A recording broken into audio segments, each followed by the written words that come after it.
एक बार कबीरदास जी ने बहुत सुंदर एक पगड़ी तैयार करी। जुलाहे तो वे थे ही। बहुत छीना छीना धागा बुना, उसे रंगा, कपड़ा तैयार करा और उतने सुंदर कपड़े की उन्होंने बहुत सुंदर पगड़ी तैयार करी। उसे बेचने के लिए वे बाज़ार में गए और बाज़ार में जाकर उन्होंने बोली लगाई, सुंदर पगड़ी, जानदार पगड़ी, शानदार पगड़ी, 2 टके में ले लो, 2 टके में ले लो। पगड़ी तो सुंदर थी ही। कोई एक ग्राहक उनके पास आया और पगड़ी को हाथ में लेकर देखने लगा और बोला कि 2 टके में तो नहीं भाई, 1 टका तो में दे दो। तो कबीरदास जी बोले, नहीं नहीं, इसकी लागत 2 टके ही आई है, मैं इससे कम में बिल्कुल भी नहीं दूंगा।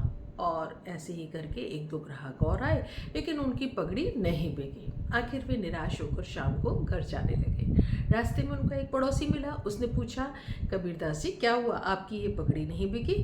तो उन्होंने सारा वाकया, सारी बात उनको बता दी। अब पड़ोसी बोला कि कल आपकी इस पगड़ी को अच्छे दाम में मैं बेच कर आऊँगा, आप भी मुझे दे दीजिएगा। अगले दिन आखिर वो पड़ोसी उनकी पगड़ी को लेके बाज़ार में गया। उसने ऐसी बोली लगानी शुरू करी, सुंदर पगड़ी, जानदार पगड़ी, शानदार पगड़ी, निराली पगड़ी, ले लो भाई 8 टके में, 8 टके में। और बोली इतनी सुंदर लगाई, इतनी ज़्यादा कीमत थी, लोग और ज़्यादा अट्रैक्ट हुए। कई लोगों ने आकर पूछा। आखिर एक कस्टमर टिका, उसको पसंद आने लगी और उसने बोला कि भाई 8 टके तो नहीं दूंगा, 6 टके में देते हो तो बोलो। तो उन्होंने मना करा, नहीं 6 टके में नहीं भाई, 8 टके में दूंगा। मोल भाव होने लगा।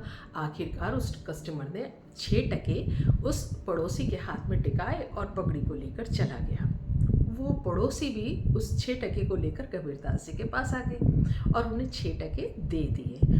तब उन्होंने ये दोहा कहा, कबीरदास जी ने हैरानी में, कि सत्य गया पाताल लोक में, झूठ रहा जग छाए, 2 टके की पगड़ी 6 टके में जाए।